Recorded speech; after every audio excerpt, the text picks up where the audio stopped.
السلام عليكم ورحمة الله وبركاته. الحمد لله نحمده ونستعينه ونستغفره ونعوذ بالله من شرور أنفسنا ومن سيئات أعمالنا. من يهده الله فلا مضل له ومن يضلل فلا هادي له.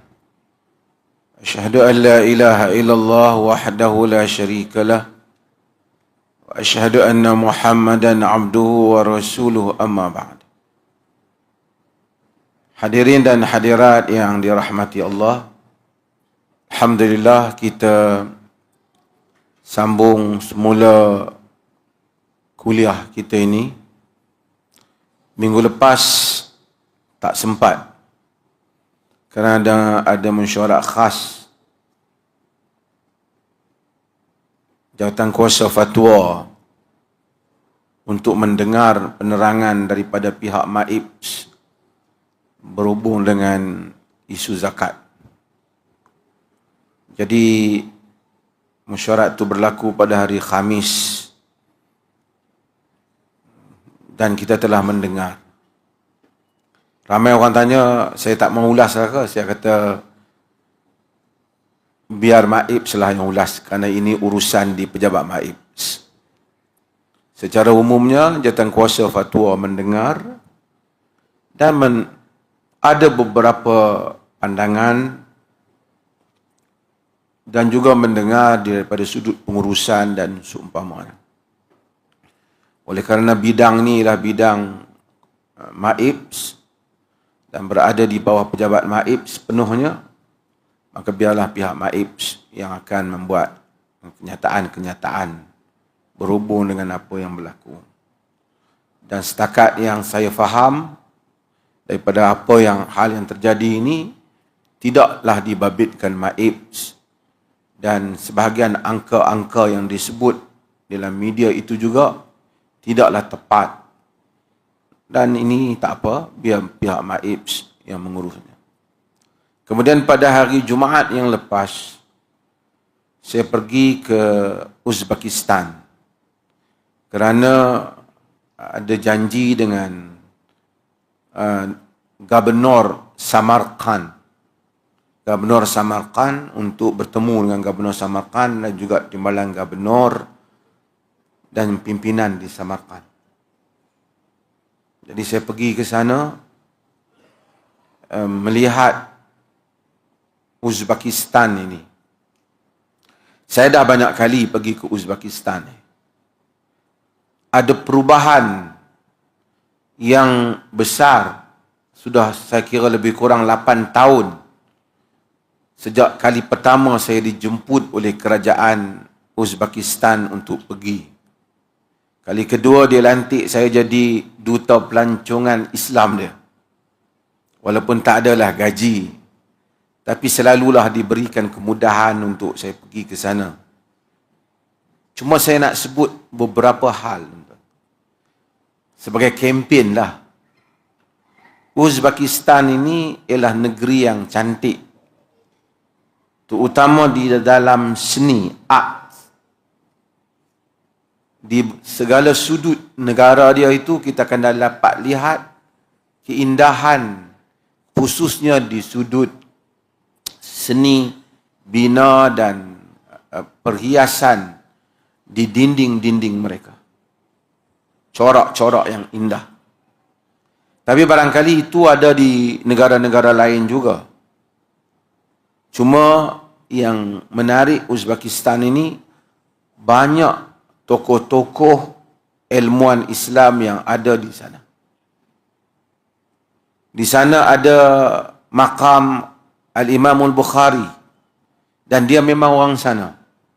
Dia meninggal di Kartang, satu tempat yang pernah saya cerita bagaimana pada akhir hayatnya dia telah dituduh sebagai sesat dan dia terpaksa keluar daripada Naisabur dan pergi ke Bukhara. Di Bukhara juga dia tidak dibenarkan mengajar. Dan kemudian dalam kesedihan dia pada hari raya Dia meninggal di Kartang. Al-Imam Al-Bukhari. Tapi seperti mana yang kita sebut, al-baqa'u lil aslah. Yang kekal bagi yang terbaik. Walaupun pada zamannya dia dihalang oleh gubernur untuk mengajar, dituduh sebagai sesat dan ada yang mengkafirkannya. Sehingga dia mati dalam perasaan yang agak sedih dengan perbuatan, tuduhan yang dilemparkan oleh sebahagian ulama. Bahkan tokoh-tokoh ulama yang terbilang, yang terkenal sebagai orang-orang yang hebat dan ikhlas, terpengaruh dengan tuduhan itu. Dan sebahagian mereka masih menyebut Al-Bukhari Muhammad bin Ismail Al-Bukhari itu sebagai dhaif, kerana padanya ada masalah al-lafz, iaitu masalah khalqul Quran, the creation of Quran, ataupun kejadian Al-Quran, penciptaan Al-Quran. Walaupun dia telah menjawab dan menulis kitab tentang khalqul af'alil ibad, tentang penciptaan perbuatan hamba, dituliskan. Dia ada pada zamannya juga, Al-Bukhari ini satu orang yang terkenal dengan sangat saleh. Kalau orang lain, kalau mengulas tentang rawi, kalau sebut, kadang-kadang jelas perkataan mereka pada rawi yang lemah, dhaif, bahkan kadzab, pendusta, dajjal boleh disebut. Tapi cukuplah Al-Bukhari itu kalau dia kata fihi nazar, kena tengok balik. Cukuplah menunjukkan rawi itu tak boleh. Dia tidak menggunakan perkataan yang keras. Pun begitu, Al-Bukhari menghadapi masalah itu. Namun sekarang semua orang tahu, selepas daripada Al-Quran, reference yang tertinggi di sudut kekuatan, authenticity, di sudut keabsahan riwayat, terkumpul di dalam Sahih Al-Bukhari. Di Uzbekistan ni juga ada Al-Imam Tirmizi. Kuburnya di sana. Anak mungkin Al-Bukhari. Di Uzbekistan ni juga bagi yang peminat aliran Maturidiyah, ada kubur Abu Mansur Al-Maturidi. Dia tokoh di sana. Tokoh dalam ilmu kalam. Tokoh yang cemerlang dengan kebijaksanaannya. Walaupun dalam dunia kalam itu ada perbahasannya, tapi tidak boleh dinafikan scholarship, kesarjanaan untuk dia sampai ke peringkat itu. Di Uzbekistan juga bagi mazhab Syafi'i ada Qafal Shashi, Syafi'i kecil, yang disebut Syafi'i Saghir. Tokoh hebat. Dalam hadis ada lagi yang lain, Al-Imam Ad-Darimi, Sunan Ad-Darimi, juga di Uzbekistan. Bagi yang meminati matematik, Al-Khawarizmi, juga di Uzbekistan. Bagi yang meminati tentang astronomi, Ulugh Beg, yang telah membuat jadual kajian pergerakan matahari, sehingga daripada zaman dia 600-700 tahun dulu sehingga sekarang, dia buat sekitar untuk 700 sampai tahun 2000 boleh dipakai. Dan kajian dia itu hanya lari, berbeza dengan teknologi moden NASA, hanya dalam beberapa 0% saja. Dia buat beberapa tingkat lebih tinggi, beberapa kali Masjid Alwi ni. Teropong dia untuk meneropong ataupun kajian kepada pergerakan matahari. Bagi yang minat dalam politik, ada Timur Land.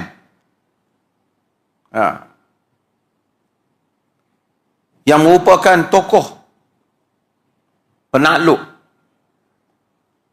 Dan sekarang mereka buat di Uzbekistan ni, saya cerita tuan-tuan lah, kempen. Kalau tuan-tuan rajin nak pergi kan. Sekarang ni banyak kami terbang murah boleh pergi sana. 1,000 lebih boleh dapat. Dia buat Islamic Civilization Center. Civilization Center. Dengan teknologi yang hebat. Satu museum yang menceritakan sejarah-sejarah tokoh ni yang menggunakan teknologi yang hebat. Ada Quran yang memang berusia 1400 tahun, ada darah, tapi tak dapatlah kita pastikan betul ke darah Osman kata. Yang dianggap sebagai Quran yang mana pada hari Osman ditikam, itulah Qurannya yang dibawa sehingga ke Uzbek. Disimpan di Uzbekistan kerana ada lebih kurang 6 naskah Osman. Quran yang pada hari dia ditikam itu, darah dia terkena pada Quran itu, dikatakan itulah Quran yang sedang ada di Uzbek sekarang. Dari segi UNESCO memang umurnya 1400 tahun. Tapi darah ni susahlah nak pasti. Tapi itulah dakwah. Dan mereka buat teknologi yang hebat. Mereka buka makam Al-Imam Al-Bukhari yang sangat cantik sekarang.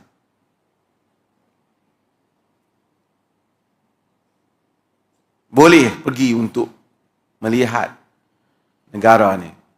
Dan negara ini kuatnya mazhab Hanafi. Dan kita kena tahu dia baru 30 tahun lebih merdeka daripada Soviet Union yang dulu anti agama. Mereka tak boleh bersolat dengan mudah. Mereka tak boleh melakukan amal ibadat. Dimusnahkan masjid-masjid mereka.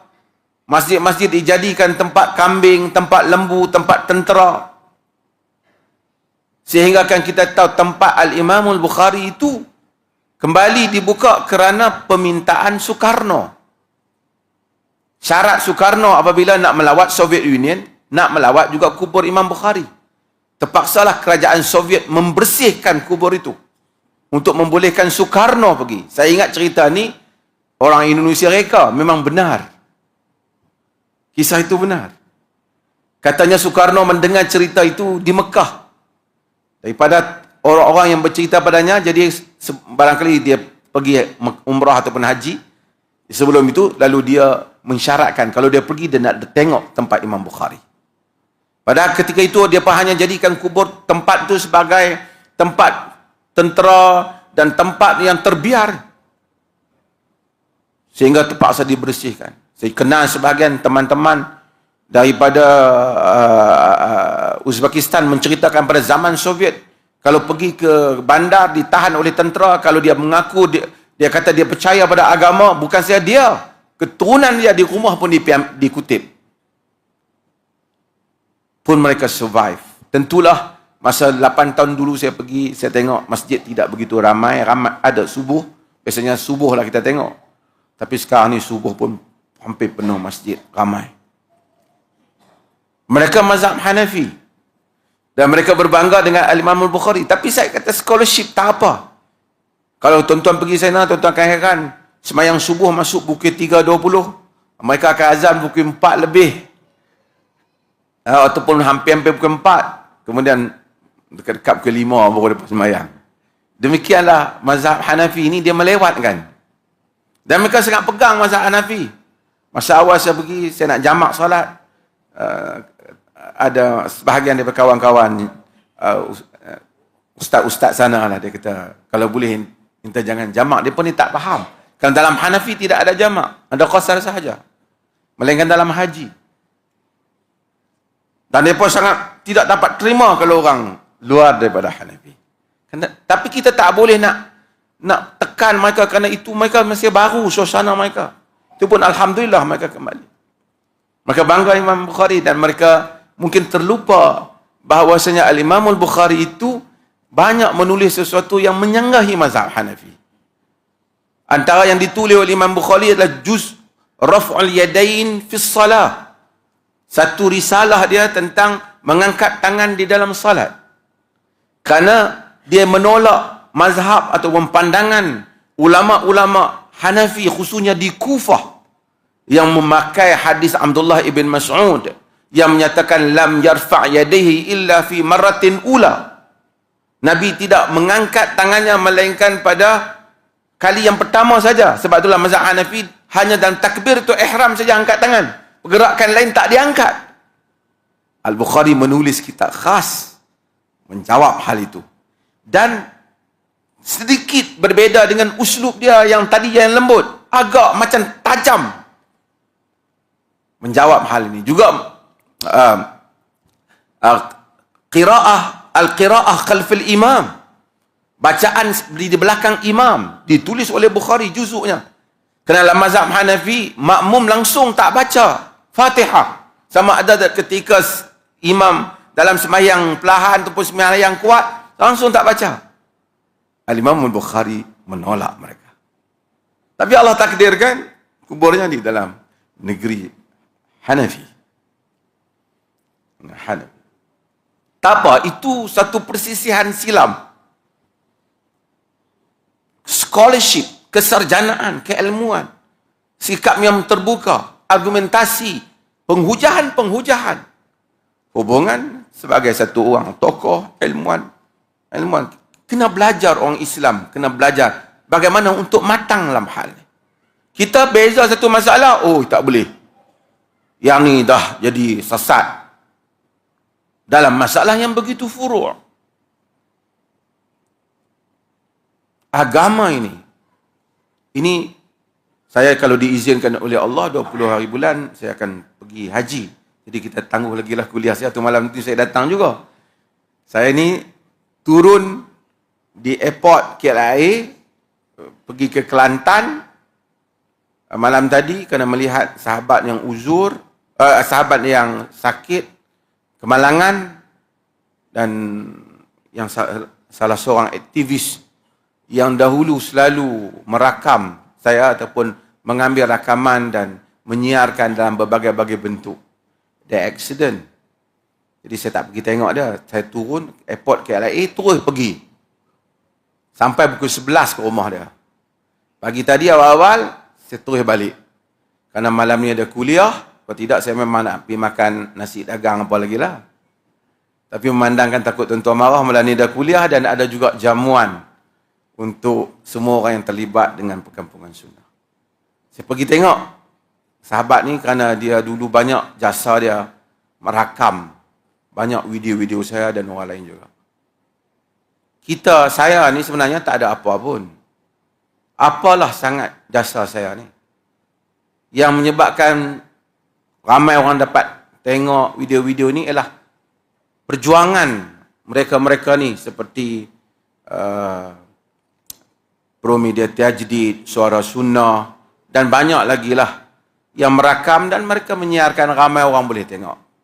Kalau tak, saya mengajak kat situ je lah, kan? Di atas jasa mereka ni, alhamdulillah, mudah-mudahan Allah memberkati dan menjadikan itu sebahagian daripada amalan salih. Yang penting ialah kita semua berusaha untuk ikhlas di dalam beragama dan menyampaikan agama.